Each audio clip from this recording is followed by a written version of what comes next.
Oke, halo teman-teman, kembali lagi di channelku. Dan hari ini saya rencananya mau nguras air akuarium si ikan cana ini, teman-teman. Sebenarnya pembahasan mengenai apa namanya ya, tips mengganti air akuarium itu sudah pernah saya bahas. Cuma di video sebelumnya itu saya gantinya itu kan cuma beberapa air saja, atau saya sipon sebagian seperti itu ya, dan tidak saya kuras semuanya. Nah, untuk video kali ini saya mau kuras semuanya karena untuk airnya sendiri memang masih terlihat jernih ya, teman-teman. Cuma kalau teman-teman bisa lihat di sini itu sudah banyak banget keraknya, dan ini kalau nggak segera dibersihkan seperti itu bakalan nempel gitu ya, dan akan susah sekali untuk dibersihkan. Nah, kan bisa juga di apa namanya dilap pakai spon ataupun pakai sikat gitu tanpa harus menguras semuanya. Nah, jadi kenapa saya kuras semuanya? Karena kalau teman-teman bisa lihat, ini juga di bagian dasar dari substratnya ini itu memang sudah kotor, teman-teman. Dan ya memang kalau saya ditanya berapa kali untuk penggantian air, kalau saya biasanya 1 minggu sekali itu saya sifon. Kemudian sebulan sekali, itu pun kalau airnya memang benar-benar sudah kotor ya, baru saya ganti semuanya. Seperti itu, teman-teman. Karena ikan cana sendiri itu dia lumayan bersih ya, dari apa namanya ya, maksudnya dia nggak menimbulkan banyak kotoran di akuarium ikan ini, itu seperti itu, teman-teman. Cuma karena memang sudah lama sekali nggak saya bersihkan dasarannya ya, jadi seperti itu. Kalau disipon pun nanti substratnya juga akan ikut ke bawah ya. Nah,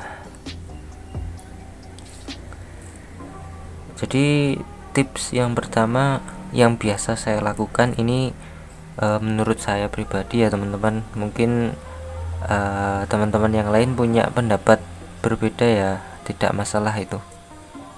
Nah, biasanya saya lakukan adalah memberinya makan terlebih dahulu. Jadi sebelum dia dikuras itu saya berikan makanan terlebih dahulu ya.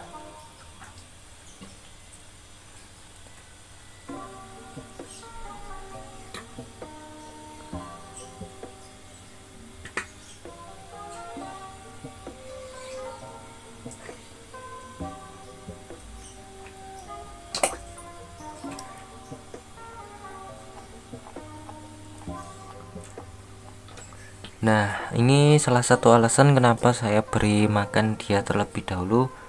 Itu karena kalau dia diberikan makan setelah airnya diganti, itu nanti airnya bisa kotor lagi, teman-teman, karena sisa-sisa dari makanannya tersebut.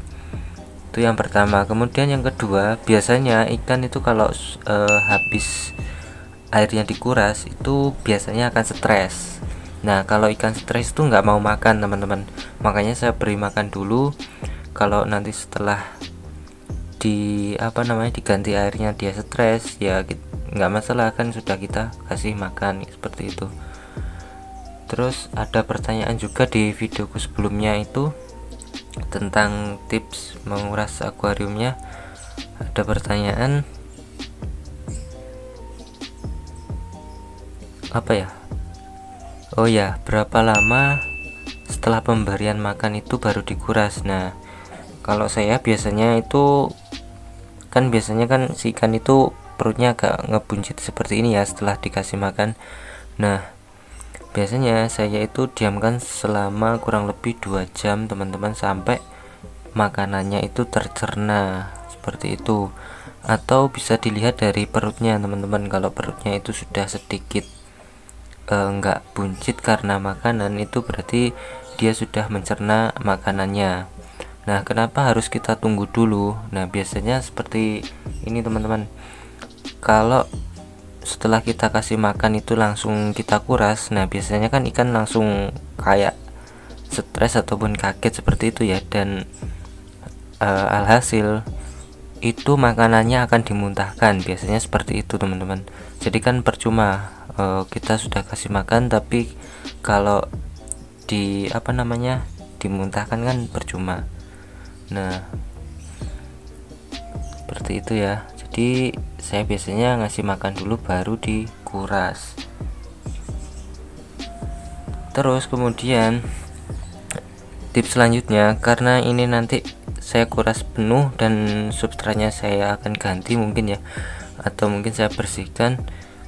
Nah, berarti kan ikan harus dipindah. Nah, untuk tipsnya yaitu teman-teman siapkan dulu soliter ataupun wadah apapun itu.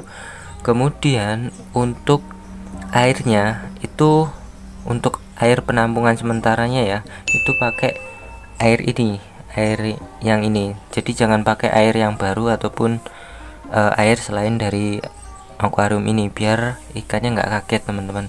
Walaupun dia dipindah, tapi tetap pakai air akuarium ini seperti itu.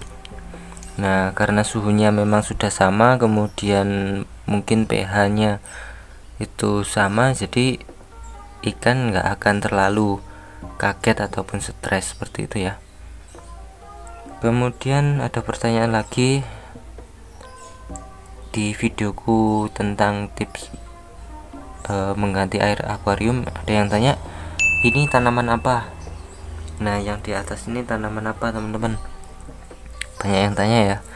Itu ganggang air, ada yang menyebutnya ganggang air, tapi setahu saya itu namanya adalah hidrilla ya, hidrilla teman-teman. Nah, dari beberapa yang sudah saya cari dan dari artikel yang sudah saya baca itu, fungsinya selain untuk hiasan ya, selain untuk penghias akuarium kita, ternyata hidrilla itu atau tanaman air yang lain mungkin ya, itu punya manfaat. Nah, selain dia itu bisa mengurangi amoniak yang ada di akuarium kita, jadi hidrilla ini juga sebagai penyuplai oksigen di akuarium kita. Jadi sepengetahuan saya ya teman-teman, ikan itu tidak bisa mengambil udara secara langsung. Makanya kenapa kok ikan itu mati kalau nggak di dalam air ya, karena ikan nggak bisa ngambil udara secara langsung. Nah, udaranya itu adalah berasal dari oksigen terlarut yang ada di dalam air teman-teman. Nah, salah satu penyuplai oksigennya itu adalah tanaman hidrilla ini atau tanaman air. Nah, biasanya kita juga pakai yang namanya aerator. Nah, tapi aerator itu sebenarnya bukan penyuplai oksigen ya, tapi dia pemecah oksigen. Jadi pemecah oksigen terlarut di dalam air seperti itu. Makanya selain dia untuk hiasan, ternyata manfaatnya banyak juga ya. Nah, seperti itu ya teman-teman. Mungkin nanti ada pertanyaan ataupun apa, silahkan ya teman-teman. Sebisa mungkin saya jawab, dan setahu saya juga bakalan cari tahu dulu sebelum menjawab, biar ada dasarnya gitu ya saya menjawab.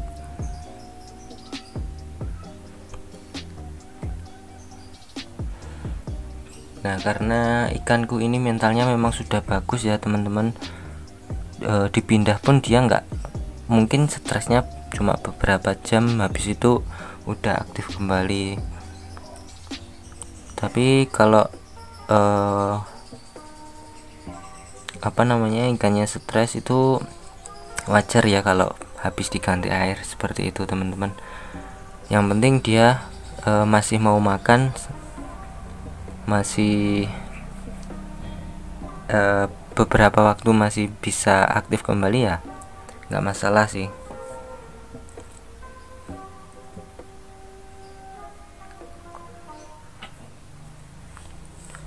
Nah, mungkin itu dulu teman-teman yang bisa saya sampaikan, sembari saya skip videonya untuk saya kuras ya. Oke teman-teman, ini adalah proses saya membersihkan akuariumnya. Di sini saya sikat kerak-kerak yang membandel di akuariumnya dengan menggunakan sikat gigi.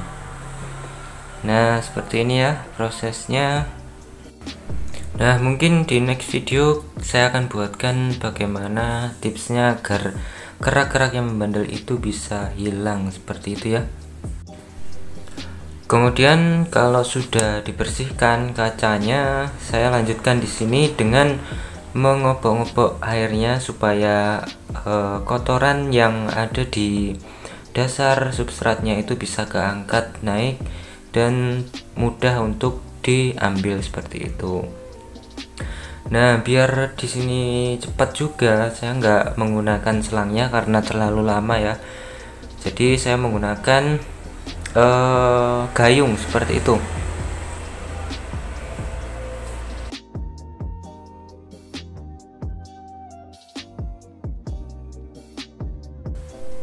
Oke, jika sudah bersih akuariumnya, saya isi dengan air, dan air yang saya pakai di sini adalah air isi ulang, air galon isi ulang ya teman-teman. Karena di tempatku, di kosku itu airnya pakai air PDAM, bukan dari air sumur. Nah, buat teman-teman yang di rumahnya pakai air PDAM, mending diisi dengan air galon isi ulang, ataupun kalau terpaksa pakai air PDAM itu diendapkan dulu ya seharian, biar kaporitnya itu mengendap seperti itu teman-teman. Dan ini sudah saya setting kembali seperti semula, tinggal ikannya kita masukkan ke dalam akuariumnya. Oke, seperti itu teman-teman. Sambil kita tunggu ya, agar kotoran-kotoran yang masih ada, yang kecil-kecil itu bisa larut dan airnya menjadi bening lagi. Nah, oke teman-teman, ini ikannya sudah saya masukkan kembali ke akuariumnya. Dan tadi pas waktu saya masukkan, kemudian saya tinggal sebentar untuk mandi ya. Dan teman-teman bisa lihat ikannya nggak stres sama sekali dan masih aktif. Nah, bisa lihat ya, nggak ada dia mojok ataupun dia stres seperti itu ya. Jadi seperti itu tipsnya teman-teman, biar ikannya itu nggak stres ketika diganti airnya, diganti dengan yang baru. Nah, kalau airnya bersih seperti ini itu kan enak dipandang, kemudian kalau saya buat video kan juga lebih enak dilihat seperti itu kan. Nah, kalau airnya bersih, akuariumnya bersih, ikannya pun pasti akan lebih sehat ya teman-teman, nggak mudah terkena penyakit seperti itu. Nah, coba ya kita kasih makan dia pakai ini, pakai maggot kering.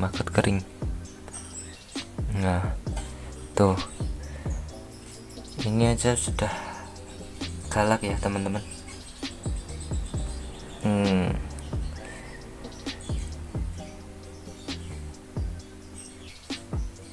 Tuh.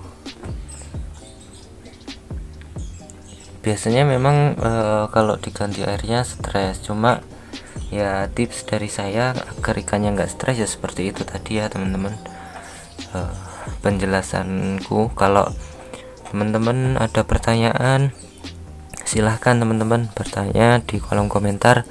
Biasanya saya jawab secara langsung, ataupun nanti kalau menarik, pertanyaannya menarik dan teman-teman mau dibuatkan video penjelasannya, nanti akan saya buatkan pastinya. Dan mungkin ada saran untuk saya next video kita buat apa lagi atau membahas apa lagi, silahkan ya, saran dari teman-teman, masukan, dan juga mungkin ada tambahan sangat bermanfaat bagi saya. Nah,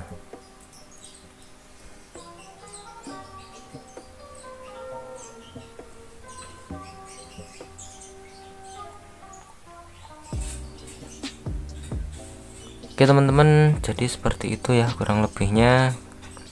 Kalau ada pertanyaan silahkan, kalau ada masukan, saran, dan next video kita buat apa, silahkan ya teman-teman. Mungkin cukup sekian video dari saya. Kalau ada salahnya saya mohon maaf, dan terima kasih.